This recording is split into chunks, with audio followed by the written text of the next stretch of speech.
Olá, bom dia! Estamos aqui no Hospital das Nações para transmitir mais o HN Live para vocês. Eu sou Suelen Rocha e hoje aqui comigo o Dr. Rodrigo Boixá. Bom dia, doutor. Bom dia. Tudo bem? Tudo jóia. O Dr. Rodrigo é ortopedista e traumatologista aqui no Hospital das Nações e também especialista em coluna. E hoje nós vamos tratar de um tema bem importante que é a escoliose.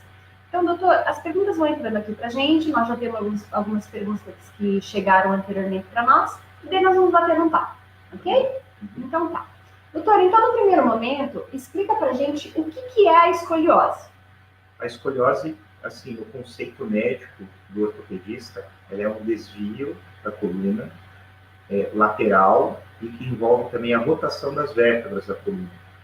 A escoliose que interessa mais para o tratamento ortopédico é aquela curva que a gente chama de estruturada, uma curva rígida que ela não se corrige com medidas assim de tratamentos conservadores, é uma curva que deforma a coluna. Tá. Doutor, então, para termos leigos aí, a coluna normalmente ela é retinha. Isso. Então a escoliose ou ela está virada para cá, ou ela está virada para lá, ou ainda ela faz aqueles desvios no meio, né? A coluna, quando você observa ela de frente, o normal dela, ela está numa situação reta, ela não apresenta nenhuma angulação. Sim.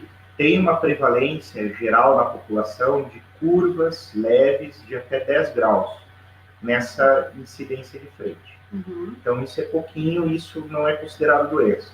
As curvas que ultrapassam 10 graus, aí o ortopedista considera isso como uma escoliose que vai necessitar de tratamento. Existem curvas que você observa na coluna quando a coluna está em posição lateral. São curvas fisiológicas. Então, do contrário da visão frontal da coluna, que o normal é não ter curva nenhuma, na visão lateral da coluna é normal você ter a lordose cervical, a cifose torácica e a lordose lombar. A ausência dessas curvas, daí, olhando a coluna de lado, é considerada doença também. Aí tem tratamento. Tem tratamento. Mas então, doutor, essas curvaturas, normalmente, então, ela vai causar dor no paciente? Ou olha, ela é uma deformação? Como que é? Ela principalmente é uma deformação. Como a escoliose que a gente trata, mais comumente, ela acontece na adolescência, geralmente ela não está associada à dor. Curvas muito graves em pacientes já na fase adulta, elas podem desencadear dor por conta de alterações já degenerativas nessa escoliose. Em princípio, ela não está ligada necessariamente a quadro de dor. As escolioses que estão associadas a quadros dolorosos, a gente tem que afastar outras patologias, outras doenças. Então, pode estar associada a processo infeccioso, doenças inflamatórias graves e até tumores. Tá. Doutor, qualquer pessoa pode ter escoliose? Agora, o senhor falando em relação à adolescência e tal, me veio a dúvida assim. Hoje em dia a gente vê que o pessoal está muito com o celular na mão e fica muito nessa posição aqui, olhando para a tela e tal. Isso aqui pode causar uma escoliose nas costas? Como é que funciona isso daí? Não. Essa questão do texto, do uso de smartphone, tablet, isso está mais associado justamente à dor cervical e à perda daquela lordose cervical, que é a curvatura normal da coluna. Então, ela está mais ligada a quadros dolorosos da região do pescoço e tal. Hérnia de disco cervical também pode piorar o problema com essa postura ruim do pescoço. Mas não tem uma relação direta com a escoliose, não. Então, usar o celular vai demais, né? Ou vai causar outras coisas, não é escoliose? Esse não está ligado à escoliose. Entendi. A escoliose, ela tem uma causa multifatorial, ela está ligada a fatores genéticos, fatores familiares e a alterações de crescimento da coluna. Então, geralmente ela vai aparecer naquela fase de estirão de crescimento. Então, ali na entrada da adolescência, que a criança dá aquela espichada, ganha altura, aí pode ir aparecendo a escoliose por conta de um distúrbio do crescimento. 13 para 14 anos, isso, né, mais ou menos essa faixa de idade. Tá. E qualquer pessoa pode ter, doutor? Tem alguma predisposição genética? Então, ela tem um fundo genético, assim, importante, familiar também. O paciente típico de escoliose é do sexo feminino, tá? Na adolescência, e em geral você percebe a curvatura ali numa fase ali próxima à menarca, antes da primeira menstruação ou um pouquinho depois, que é o período ali que é o maior crescimento, o ganho de estatura da adolescente. Normalmente a mulher, depois que vem a primeira menstruação, ela estica, né? Dá esse tirão. A sequência, assim, primeiro o estirão e a menarca, ela marca a desaceleração desse crescimento. Entendi. Doutor, e existe como evitar a escoliose? Tem alguma coisa que a gente possa fazer para não tê-la? Como é que funciona? Assim, o principal objetivo é fazer o diagnóstico precoce, né? Então, existe até protocolos de avaliação. Às vezes o diagnóstico é feito pelo professor de educação física na escola. Às vezes no verão ali, quando está com pouca roupa, está na praia, usando biquíni e tal, aí uma avó, uma tia que não viu a criança ou adolescente a tempo, daí percebe essa alteração. Então, assim, o primeiro trabalho é o diagnóstico precoce, porque o quanto antes você descobrir a curva, mais chance você tem de agir para evitar essa progressão. Tá. E, doutor, como que trata a escoliose? Existem, então, determinadas faixas etárias, determinados tratamentos, cada um vai ser um protocolo? Como que é o tratamento da escoliose? O tratamento vai depender da idade do paciente, então, do amadurecimento do esqueleto dele e do grau da escoliose. Esse grau da escoliose nós medimos em ângulo, tá? Então, curvas.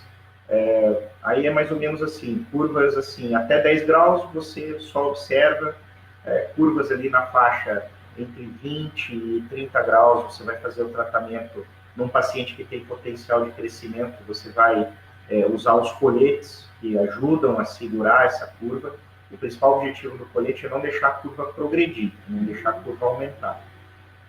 Pacientes que têm curvaturas, que são imaturos, com grande potencial de crescimento, e curvas ali que beiram os 40 graus, são pacientes que já podem ter indicação de cirurgia.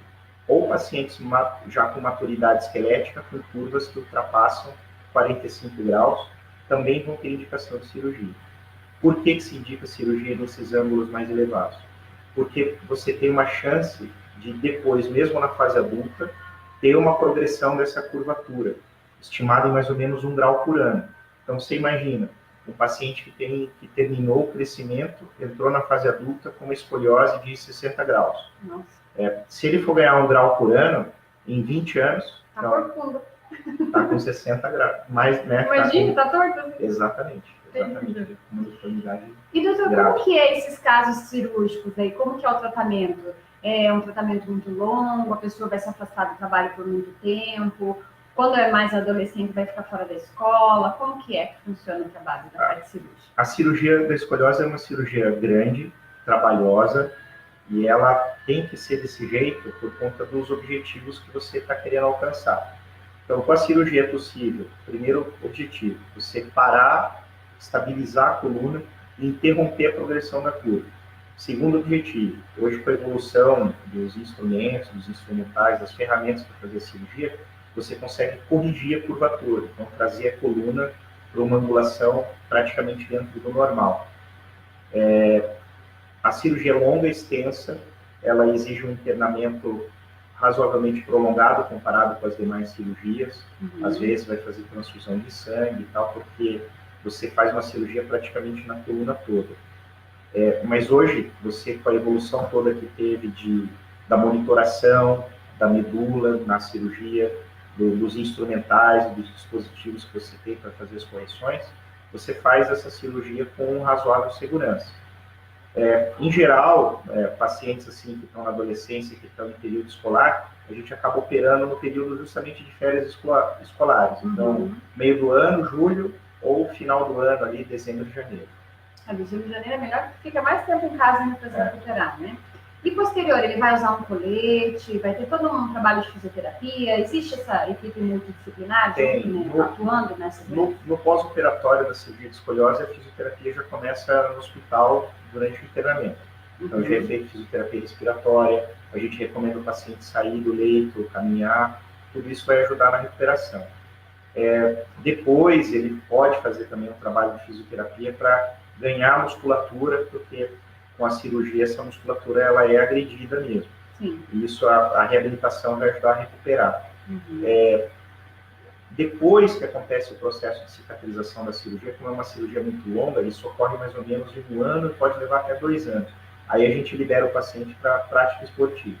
Então é um trabalho bem de reabilitação ali, né, devagarinho, lento, mas o paciente chega lá. Chega. Só ter paciência. né? Uma vida normal. Uma vida normal. Então, até a Rita de Cássia tinha mandado pra gente, né? Em quais casos a escoliose requer tratamento cirúrgico. Então, seria esses mais avançados aí de 45 graus. Né? O ângulo, mais ou menos, o número é esse. Então, a partir de 40, 45 graus, você está assim, indicado o tratamento com cirurgia. Tá. Então, vamos responder, então, também aqui a pergunta da Sandra Pedroso. Ela diz o seguinte, que a escoliose dela está bem acentuada do lado direito, mas o lado esquerdo é o que dói e limita certos movimentos. Então, eu acho que a gente pode explicar um pouquinho sobre essa situação dela e qual o tratamento mais indicado e se isso já se tornou crônico. Existe uma escoliose crônica? A escoliose ela é um problema crônico, é uma doença que ela se estende ao longo do tempo. Uhum. Tá? Provavelmente o que está acontecendo com a Sandra, né? Sim. Provavelmente o que está ocorrendo com ela deve ter uma escoliose com uma curvatura por um lado, e o habitual é que o corpo desenvolva uma curva compensatória para o lado contrário. E essa curva compensatória pode estar desencadeando sintoma. O que é recomendado, em geral, se for uma escoliose de um grau menor, é justamente a reabilitação dessa musculatura, o fortalecimento, o alongamento, para evitar o quadro doloroso. A gente pode associar medicamentos também para controlar a dor. Uhum. Isso acontece muito quando a gente tem uma dor no quadril, tá mancando, algo assim, você acaba compensando o outro lado, Sim, né? E daí sobrecarrega aquilo. É mais ou menos isso que está acontecendo com a Sandra, né? A gente gosta de separar, de dividir o corpo, mas não é uma coisa só. Não é uma coisa só. A gente tem que andar certinho, né? Daí já tá indo pro tortinho para um lado, aí vai pro outro para tentar compensar e ele não resolve. Isso. Então, o certo é recomendado para a Sandra que ela volte ao médico, né, doutor? Veja aí, reveja o tratamento dela, reavalie. Provavelmente essa curva compensatória que está dando um sintoma. Senão piora, né, doutor? Pode aparecer uma no outro lado? Como é que funciona? Existe essa possibilidade? Tem curvas secundárias. Na escoliose você pode ter uma curva principal e uma curva secundária que faz parte do problema. Uhum. Mas as curvas compensatórias, elas são adaptações do corpo ao desvio original que está acontecendo. Mas elas podem desencadear sintomas de dor e daí vão precisar ser tratadas. Então, o tratamento de escoliose, agora que você comentou, que é um ano e tal, quando o caso é cirúrgico, ele pode ser bem longo, então. A pessoa vai ter que retornar várias vezes, fazer fisioterapia. Quanto tempo, em média, aí vai levar esse tratamento? Assim, o pós-operatório, a gente até brinca, é praticamente um casamento. Você vai acompanhar esse paciente pro resto da vida, pelo tamanho da cirurgia. Às vezes mais que muitos casamentos. Né? Dura mais. Esse é para sempre. Uhum. Então, assim, o pós-operatório, em média, até você liberar para atividade física, são 2 anos. Sim. Aí o acompanhamento é bem regular, assim, então, depois que recebe alta do hospital, mais ou menos com 2 semanas vai retirar os pontos, depois vai fazendo radiografias seriadas para acompanhar a cicatrização da parte óssea, com 3 meses, 6, 9 e 1 ano, e depois 2 anos. Entendi. Então ela vai ter que ficar vendo a carinha do médico várias vezes aí no tempo, vai casar praticamente. Uhum. Doutor, o José Francisco, ele respondeu para a gente o seguinte, que o filho dele tem uma escoliose, ele tem apenas 12 anos e sente muita dor nas costas. Ele levou no ortopedista, está fazendo o tratamento, mas ele continua com essas dores. Foi aquilo que o senhor comentou com a gente, né, doutor? O que a gente poderia dar de orientação aqui para o José? Assim, o normal de um adolescente ou de uma criança é não ter dor nas costas, não ter dor lombar. Então, assim, isso já é por si só um sinal de alerta. A gente recomenda, assim, prosseguir a investigação para afastar qualquer patologia óssea, qualquer doença orgânica relevante, assim. Então, infecções, alterações reumatológicas, isso tudo tem que ser afastado antes de colocar a culpa na dor apenas nesse desvio. E daí acaba tomando medicação para dor e nunca resolve o problema, isso, né? Tem que um caso como esse aí, com dor no paciente de 12 anos, tem que esgotar as possibilidades de diagnóstico, tem que ter um diagnóstico bem preciso. Então no caso do doutor José, ele tem que voltar ao médico, né? Sim, procura outra opinião, outra unidade aí para poder realmente tirar a dor do filho, né? Que judiação, 12 aninhos, imagina. A gente que é mãe fica morrendo de dó, né? Tadinho. Doutor, então, explica para a gente também uma situação, quais são as possíveis complicações de quem tem uma escoliose e não trata? O que acontece com essa pessoa? A escoliose não tratada, o que a gente acaba vendo no consultório, é um adulto com uma deformidade que, do ponto de vista estético e funcional, ela é muito relevante, então atrapalha a qualidade de vida desse adulto por dor e limitação, e também a questão estética a gente tem que pesar, né? Sim. Você vai ficar andando torta, né? Então, não vai dar certo. E alguns casos, assim, hoje isso está cada vez mais raro, mas assim, casos assim que não tem tratamento nenhum, as curvas atingem graus assim tão elevados que existem complicações médicas mesmo, de restrição de capacidade pulmonar, alteração cardíaca secundária a essa diminuição de capacidade vital. Então, tem complicações clínicas associadas à escoliose, mas são curvas assim muito graves, curvaturas de 90 a 100 graus. Nossa, eu estou imaginando uma pessoa com uma curvatura de 90 graus. Fica... É visível, né, doutor? Visível, dá para ver a pessoa andando torta na rua. Exatamente. E, doutor, uma dúvida agora que surgiu. A escoliose, ela também pode atingir o idoso? O idoso pode desenvolver uma escoliose? Tem um tipo específico de escoliose, que é esse desvio, essa inclinação lateral da coluna, que a gente chama de escoliose degenerativa. Uhum. A escoliose degenerativa, ela não tem relação com essa escoliose do adolescente. Ela vai aparecendo no indivíduo idoso pelas alterações de desgastes que vão acontecendo na coluna ao longo da vida. Então, alterações nos discos, alterações das articulações, que a gente chama de articulações facetárias. Essas vértebras, elas vão ficando instáveis, os ligamentos já não mantêm os ossos unidos como antes. Então, isso vai trazendo deformidades para a coluna que vão progredindo, e geralmente elas estão associadas a compressões dos nervos ali que tem na região lombar. Aí esse paciente vai ter, além da deformidade, além da dor lombar, vai ter também dor irradiada para a perna, dificuldade para caminhar, amortecimento na perna. Em geral, esses casos acabam sendo cirúrgicos, assim, que é a solução que você acaba encontrando para fazer essa reforma grande em tudo isso que está acontecendo na coluna. Uhum. Aquela curvatura, doutor, que é até normal, a gente vê o idoso com os anos, ele vai ficando um pouco mais profunda, os ombros tendem a cair, isso também é uma escoliose? Aquilo é uma cifose. A cifose é essa inclinação para frente da coluna. Como eu disse ali no comecinho, a cifose torácica, ela é uma curva normal dentro de uma faixa. Isso vai ter variação de anatomia individual, de condicionamento físico, racial. A amplitude desse ângulo é em torno de 20 a 40 graus. Então, ele é bem variável, porque é conforme o biotipo da pessoa. Mas no idoso, a cifose acaba aumentando por N fatores. Um deles é justamente o enfraquecimento dos ossos da coluna, então as vértebras elas vão achatando e os discos também vão desgastando. De modo que a parte anterior, a parte mais da frente da coluna, ela vai encurtando e o idoso vai adotando aquela posição em cifose, vai ficando corcundinho, para frente. A gente vê aqueles bem mais velhinhos, né? Que tem alguns que tem bastante. E ele tem como tratar isso aí também, doutor? Tem, cifoses assim de um grau muito elevado, existe tratamento cirúrgico para isso. Embora seja uma cirurgia assim tecnicamente muito mais difícil e com muito mais complicações possíveis quando comparado ao tratamento da escoliose do adolescente. Uhum. O ideal é deixar o idoso não chegar nesse ponto. Sim. Então, manter a musculatura em dia, prática regular de atividade física, se tiver osteoporose, algum quadro assim, fazer o tratamento efetivo da osteoporose, tudo isso vai contribuir para que ele não adquira essa deformidade que é a corcunda, né, a cifose do idoso. E a osteoporose, doutor, ela tem alguma ligação com a escoliose? Com a escoliose, não. Não? Com a escoliose, não. Ela é mais da idade, realmente, né? A pessoa com o tempo vai perdendo a idade. Fator hormonal, tudo isso vai contribuindo para você absorver menos cálcio no esqueleto ou eliminar mais esse cálcio do corpo. Entendi. Doutor, então deu para perceber que a escoliose ela é bem específica, então, no início, lá na adolescência, um outro tratamento na fase adulta e um outro tratamento no idoso.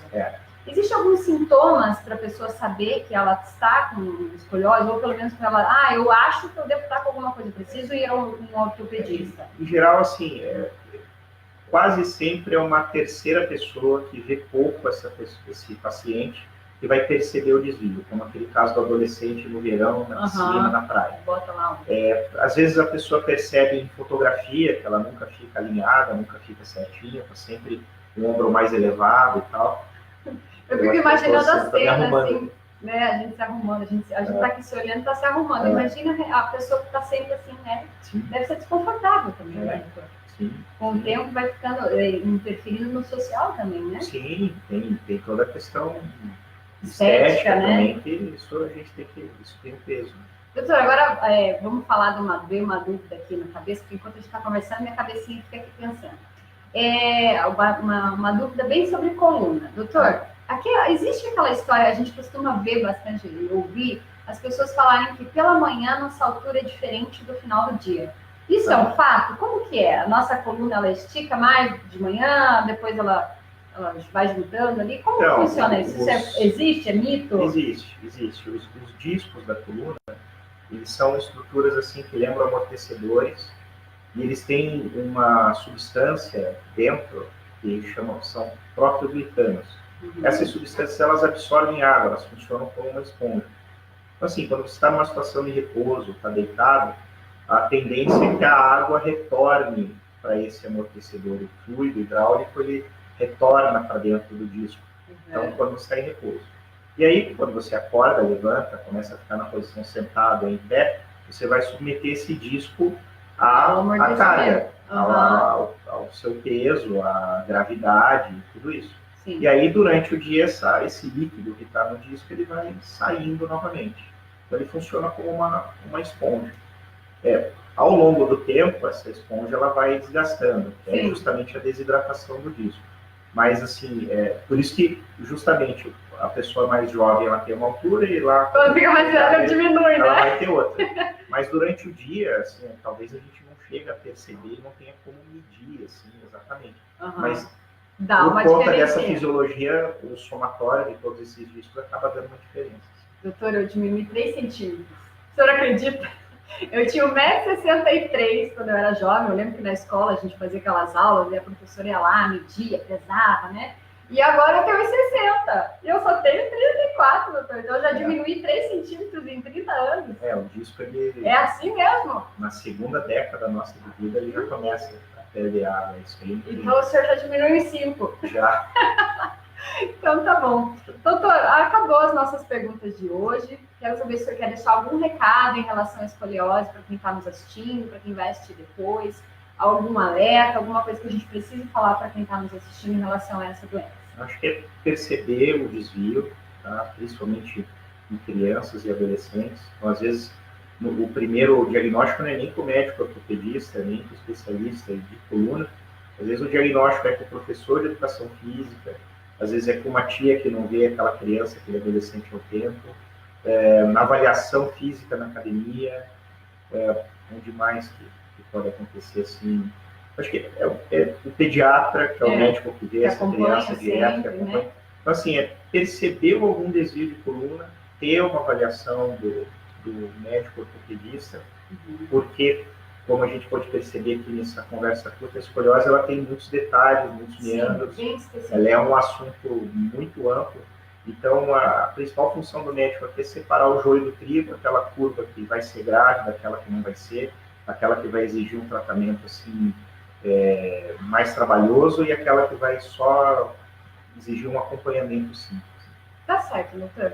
Quero agradecer a sua disponibilidade de estar aqui hoje. Muito obrigada em nome da Hospital das Nações. Sempre que a gente precisar de coluna, a gente corre perguntar para o doutor. E para você que está nos assistindo em casa ou no trabalho, no seu horário de almoço, se tiver alguma pergunta, envia para a gente vai até o doutor, pega a resposta e traz ela para você. Então, por hoje é só. Muito obrigada, doutor. Obrigado. Até mais. Hospital das Nações, você em boas mãos.